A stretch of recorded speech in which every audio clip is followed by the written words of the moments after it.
তো কৃষক ভাইরা দেখছেন আমার কষ্টের লাগানো সুন্দর সাজানো বাগান এই পোকাগুলো শেষ করে দিছে। এইগুলোর আমি বিষ খাওয়াই মেরেলাম।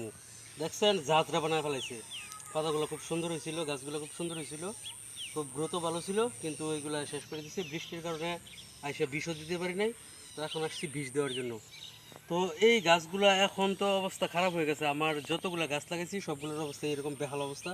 তো আপনারা একটু পরামর্শ দেবেন। অবশ্যই আমি আমার পরামর্শ অনুযায়ী বীজ দিতেছি, আরও আসছিল ওইগুলোতেও দিছি এবং বাকিগুলোতেও দিব। তো এখন কি করতে পারি বলেন? তো আপনারা দেখেন যে বীজ দিলে কি হয় না হয়।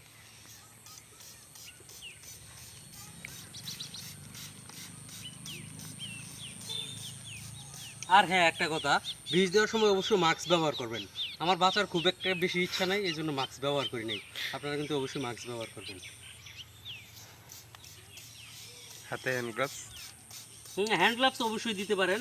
এটা হচ্ছে আমার বাগিনায় আমাকে পরামর্শ দিতেছে হাতে হ্যান্ড গ্লাভস দেওয়ার জন্য, কারণ এই যে এইখান থেকে এই যে হাতে পড়তেছে বিষ। আর বিষ ব্যবহার করার পর অবশ্যই খুব সুন্দর করে হাত মুখ গোসল করে নেবেন, হাত মুখ ধুবেন এবং গোসল করে নেবেন। আর আমি যদি পারতাম এইগুলো যদি পোকা না হইয়া মানুষ হইতো, তাহলে এইগুলোতে আমি কি করতাম, মানে কি করতাম, পুরা চৈত মাসের রোদের মাঝে যখন 48 ডিগ্রি তাপমাত্রা থাকে, তখন ওইগুলার না কাপড় খুললা এই যে বন্ডা দেখেন, এই বন্ডার মাঝখানে আমি এগুলার লটকায় রাখলাম বলে যদি এগুলো মানুষ হইয়া আমার গাছগুলো এভাবে নষ্ট করতো। কারণ খুব কষ্ট হয় এই কাজগুলো করতে, যেহেতু আমি কাজ করি না এই জন্য আমার জন্য খুব কষ্ট। যারা নিয়মিত এই কাজগুলো করে তাদের জন্য কিন্তু কোনো কষ্ট হয় না। হ্যাঁ, তাদের জন্য হয়, কিন্তু আমার মতো এত না।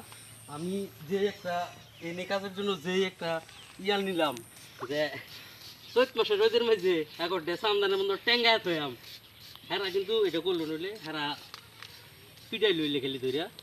কারণ বীজ দিতেছি, বীজ দেওয়ার পর ছাই দিয়ে দিব, তাহলে এই যে পাতাগুলা কি সুন্দর গাছ ছিল আমার, বাঙ্গির ভাইয়াতে আমার গাছগুলো শেষ করে দিছে। এই দুঃখ আমি কোথায় রাখি? বেশি বেশি চিপতেও পারি না, হাতে ব্যথা করে। ভালো করে দিয়ে দিতেছি বিষ, কারণ বৃষ্টি আসে তো পরে বীজগুলো চলে যাবো, এই জন্য ভালো করে দিতেছি। তো এটিতে দেওয়া শেষ, এখন চলেন সামনের গুলোতে দিই, যেগুলো একটু ছোটো আছে।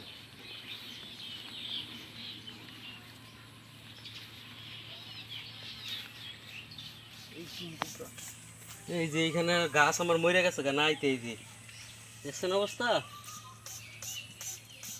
এখানে আরো অনেক গাছ ছিল সবগুলো মরে গেছে। হতাশ আমি, আমি খুবই হতাশ।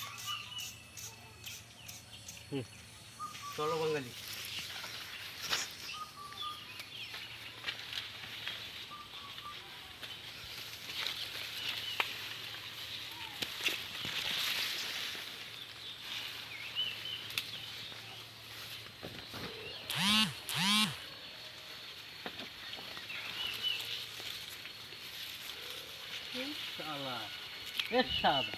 সবগুলা গাছ আমার খেয়ে ফেলছে, ভাঙ্গির ভাই এনতে।